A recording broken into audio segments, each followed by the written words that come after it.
Hey, it's Sarah Jane from Access Your True Nature.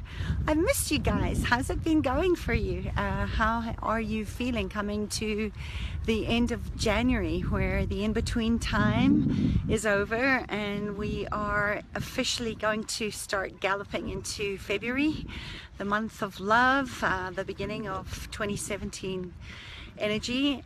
Because here's the thing, I've had some moments of great tears and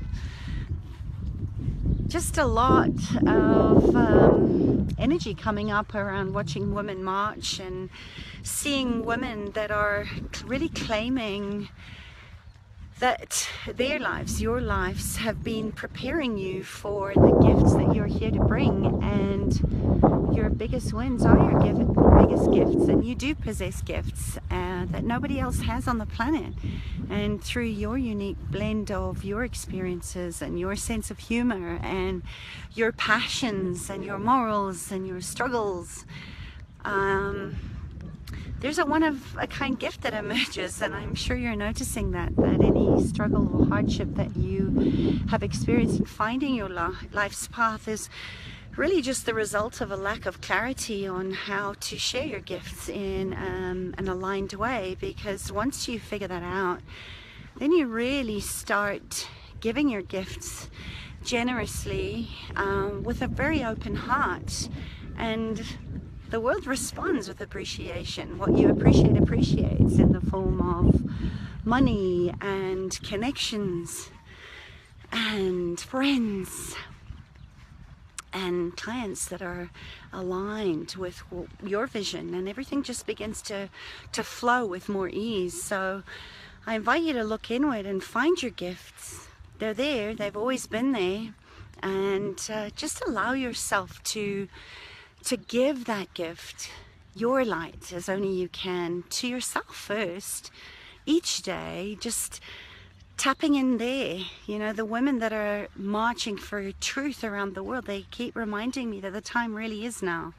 This is the energy of cockerel, the medicine of the cockle-doodle-doo, to wake up and to know when is the time for you to rise and share your gift. And collectively, I certainly believe that we've been awake for a long time, but we're really being forced to get very clear right now about what's really important to us. And we are making our voices heard about our desires and our choices, and for freedom and respect and quality and peace and all those yummy things like compassion and allowance, and above all, love. And I stand for those things. I believe that we should be standing up for the things that we want and focusing our attention on how we're going to create that without fighting against or being in resistance to what we don't want, and more so projecting the hurt and all the rest of it out into the world, to really stop keeping yourself stuck in the old paradigms of the lies and the manipulations that have really kept women in this whole battle for centuries. You know, for centuries, women's power has been feared, and we've been shamed and judged and warned to keep quiet, to keep us contained, to stop us from using our magic and our spells and our weirding and our creation. And so many people are starting to realize that the potency of the words that we use,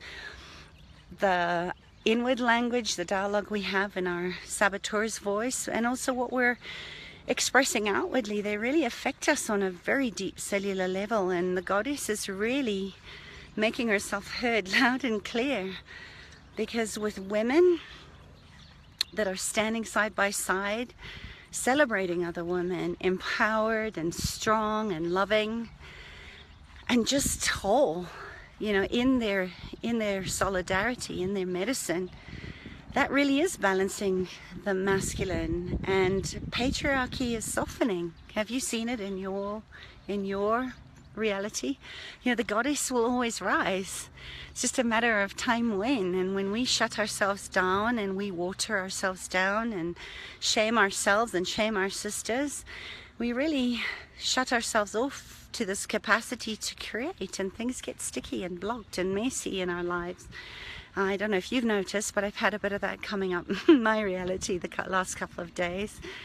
And I think, you know, when we start to express our sexualness, our creative essence of who we are through our desires and our love and our anger and our shadows and our light without shame or fear or regret or blame or all those other distractions like apologizing when there's nothing to apologize for, that's when we truly tap into our potency. And only when we sort of start to claim our wants and our wants nots, that, you know, might look or seem to others as inappropriate or selfish, that's when we start to set ourselves free. And I know it's not easy. It's not all unicorns and rainbows and fluff and sparkles and love and light. It does require courage and commitment and determination. And I know you're more brave than you are afraid, because you are the fierce, wild women who came here to lead your way, and the one that's willing to dance your way through your own shadows and excuse me, and also the darkness that's outside of us, and illuminate that and rise and take flight and spread your wings and just be you. You know, be the light you came here to be. And it starts when you begin to heal your own wounds and face your own fears and break through from the shame and the fear that we've clamped around our hearts and our throats and our souls for lifetimes upon lifetimes upon lifetimes, and especially to free ourselves from that core shame and guilt that we've had embedded and ingrained into our DNA since we were blamed for original sin and the fall of mankind and all the suffering of humanity. And if we stop blaming and shaming ourselves, if we stop punishing ourselves and just start to pay it forward in kindness, that's the freedom that I want. I don't know about you. I want to enjoy life on my own terms, to truly prosper, to be abundant, to have more fun, to live in our pleasure and our passion as our God-given right. And there's no formula for this. There's no spiritual bypass or quick fix. There's no fairy godmother waving her wand and swishing it into place in a flurry of glitter and wings, even though we might want it sometimes. So what do you know about that? You know, I'm interested to know where you are with all of this feminine rising, and where you perhaps are wanting support, because I know the importance of mentorship. I know the importance of having support in those times when perhaps you can't stand in the fire on your own and you can't see your gifts. And I have a couple of offers available for that, that may be interesting to you to explore, so that you can get some support in releasing any blocks and anything that's stopping you from standing in your truth. Because ultimately you have to believe that you have free will, you have the freedom to choose, and only you can start to create the life and the business that you really want when you choose that is what you want. So I'm going to be hopping on Facebook Live a little bit later, on my business page around 7 o'clock tonight.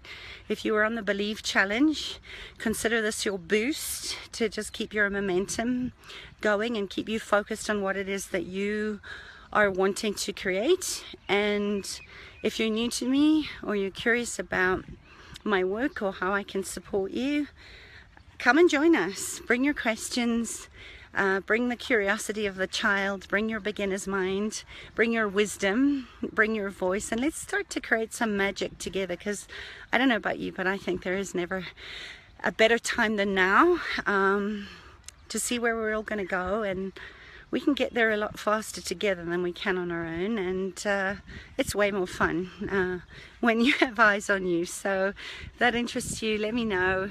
Tell me what's going on in your world, how you're feeling about these new energies that are arising in the name of the goddess inside of you. And have a beautiful rest of the day wherever you are, and Remember, the world isn't waiting for someone like you. The world is waiting for you and what only you have to give to the world. So take care, sending you lots of love. Be amazing, because you are. And get your gifts out in the world. Bye.